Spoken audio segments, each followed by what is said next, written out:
BN Banswara news channel पर आज advocate professor Kamalkant Katara जी, आपका स्वागत है।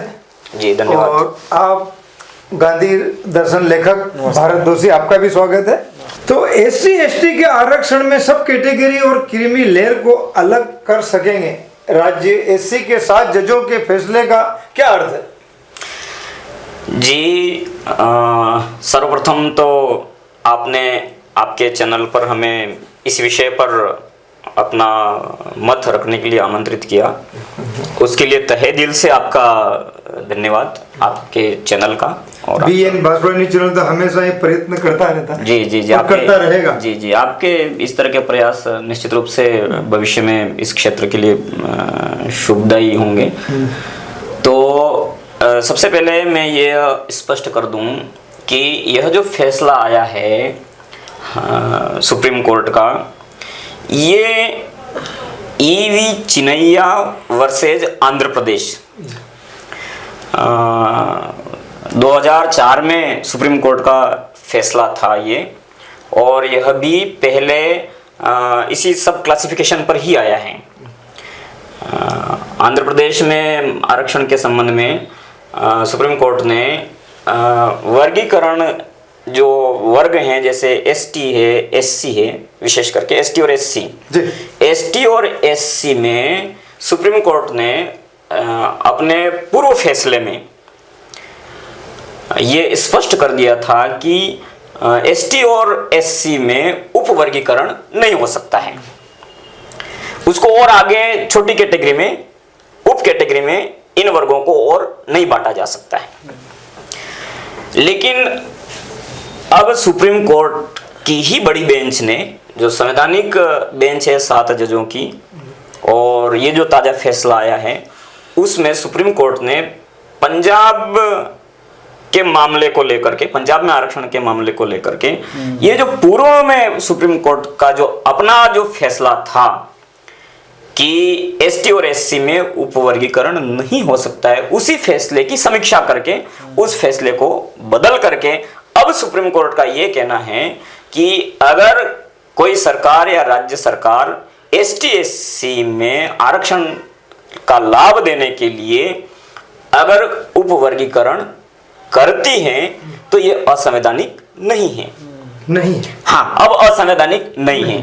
पहले सुप्रीम कोर्ट ने कहा था कि इस तरह का वर्गीकरण है वो संवैधानिक नहीं है, ST/SC में इस तरह का वर्गीकरण नहीं किया जा सकता है। लेकिन अब सुप्रीम कोर्ट की एक बड़ी बेंच, 7 जजों की बेंच ने 6-1 के रेशो से, 6-1 के रेशो, हाँ 6-1 के अनुपात से ये बड़ा फैसला दिया है ना, कि अब ये जो वर्गीकरण है वो संवैधानिक है।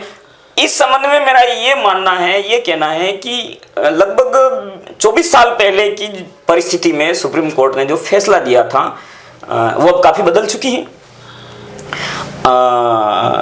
आज से पहले सुप्रीम कोर्ट के सामने भी और सरकारों के सामने भी और ST/SC वर्ग जो हैं उनके सामने भी इस तरह की परिस्थितियां नहीं थी कि ST में कोई जाति विशेष ही आरक्षण का लाभ लेकर के आगे बढ़ गई।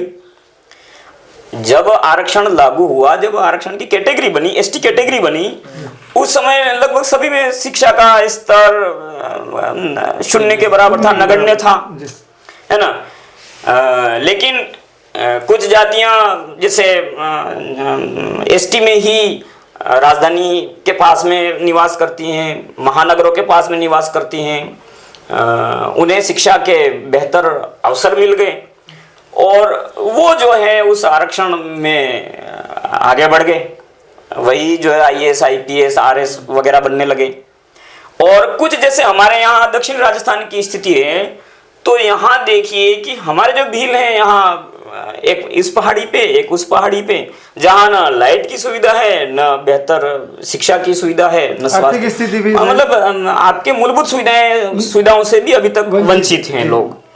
तो ऐसी स्थिति में एक बहुत बड़ा हिस्सा है ST कैटेगरी का, भील है, वो राजस्थान में तो देखा जाए तो पूरे देश की बात, पूरे देश में भी बहुत बड़ा हिस्सा है, भील ही सबसे बड़ी जनजातीय उपदेश में एक तरह से। तो ऐसी स्थिति में कुछ लोग तो लाभ लेकर के बहुत आगे बढ़ गए। तो उस समय ना राज्य सरकारों के सामने ये समस्या थी और ना सुप्रीम कोर्ट के सामने इस तरह की कल्पना नहीं की होगी कि भाई जो कैटेगरी हम बना रहे हैं एसटी की या एससी में, तो उसमें भी एक समय ऐसा आएगा कि जैसे पहले उच्च जातियां स्वर्ण हैं वो दलित और आदिवासी के से बहुत आगे थी, तो उस समय उनको लाभ उनसे अलग करके लाभ देने के लिए संविधान निर्माताओं को ये कैटेगरी बनानी पड़ी, जनजाति बनानी पड़ी, अनुसूचित जाति बनानी पड़ी। तो उस समय उनको ये बनाते समय उनके समय में ये नहीं था कि दिल पीछे रह जाएंगे और मीणा ही लाभ ले जाएंगे, या अनुसूचित जाति में भी कुछ विशेष जातियां हैं वो आगे बढ़ जाएगी शिक्षा का लाभ लेकर के। दूरदर्शी नहीं सोचा, सोचा भी होगा तो आगे के समय के लिए छोड़ दिया। देखिए भाई आगे भी संसद है, आगे भी मतलब हमारे संविधान की संरक्षक न्यायपालिका है, तो भावी पीढ़ियों पर भी तो कुछ निर्णय छोड़ने ही होंगे ना भाई। आगे भी समय और परिस्थिति के अनुसार बदलाव तो करना ही होगा। तो ऐसी स्थिति में मेरा ये मानना है कि आज वो समय आ गया है सोचने का कि भाई आज हैं वो कुछ लोग तो बहुत आगे बढ़ गए उस कैटेगरी में, एसटी कैटेगरी में, और कुछ पूरी जाति की जाति मतलब उसका 1% जैसे सहरिया है हमारे, सहरिया जो कोटा और उसके आसपास रहती जनजाति रहती है, तो वहां तो आईएएस आईपीएस आरएस की बात तो छोड़िए, आप 3rd ग्रेड शिक्षक तक नहीं बन पा रहा है हमारे एसटी बंधु, अभी तक नहीं बन पा रहा है ना। हमारा जो दक्षिण राजस्थान का भील है वहां आप अंगुलियों पे गिन लेंगे कि 1 या 2 आईएएस अब तक आजादी के बाद 70 साल बाद मतलब 1950 जब देश का संविधान लागू हुआ उसके बाद से बड़ी मुश्किल से 2-3 लोग अभी तक तो आईएएस बन पाए होंगे। 2 लोग बने हैं, 2-3 लोग बने हैं, है ना। 70 साल में 2, हाँ मतलब कम रेशो, कितना नगण्य ना, ठीक है। तो ऐसी स्थिति में अब अगर आप उपवर्गीकरण नहीं करेंगे, तो जो सामाजिक व्यवस्था देश में आजादी से पहले थी, संविधान लागू होने से पहले थी, जिस तरह से उच्च जातियों में और दलित और आदिवासियों के बीच में जो स्थिति थी वही स्थिति आज उस वर्ग में पैदा हो गई, जनजाति वर्ग में वो स्थिति पैदा हो गई है।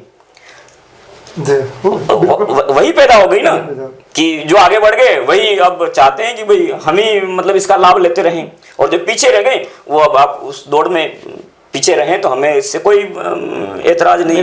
तो आप दोनों का बहुत बहुत शुक्रिया जो आपने बीएन न्यूज चैनल पर आकर अपना कीमती समय दिया, और आशा करते हैं कि आप दोबारा फिर अपना कीमती समय निकाल कर आएंगे और अपने विचारों से हमारे दर्शकों को और वागड़ की जनता को अवगत कराएंगे, क्योंकि आपने भी आरक्षण की लड़ाई काफी लंबे समय से लड़ते आ रहे हैं। आप प्रोफेसर बने और आप भी एडवोकेट भी बने, तो एक बार फिर बीएन बांसवाड़ा न्यूज चैनल परिवार की ओर से आपको बहुत बहुत बधाई जी। आपका भी बहुत बहुत आभार कि आपने आपके चैनल पर हमें आमंत्रित किया, आपके स्टूडियो में हमारा स्वागत किया और हमारी बात को आपने सुना और आप हमारी बात को जनता तक पहुंचा रहे हैं। इससे हमें उम्मीद है कि यहाँ का जो जनजातीय वर्ग है वो अपनी भ्रांतियां जो राजनीतिक रूप से क्षेत्र में भर दी गई हैं, बहुत गलतफहमियां बढ़ गई हैं और उसका पूरा कारण है वो राजनीतिक है।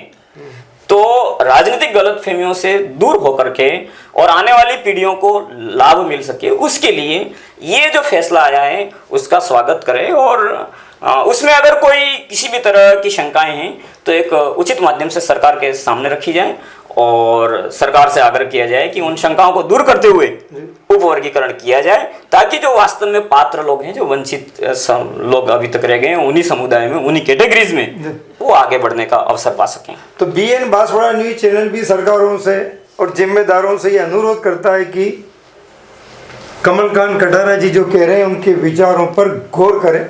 दोषी जी आपका भी बहुत बहुत धन्यवाद। जय हिंद, जय भारत। धन्यवाद जी, जय हिंद, जय Bharat. BN Banswara news channel को सब्सक्राइब कर लाइक और शेयर भी करते रहें। साथ ही हमारे Facebook page, Twitter, Instagram, Telegram, WhatsApp news channel को फॉलो करें।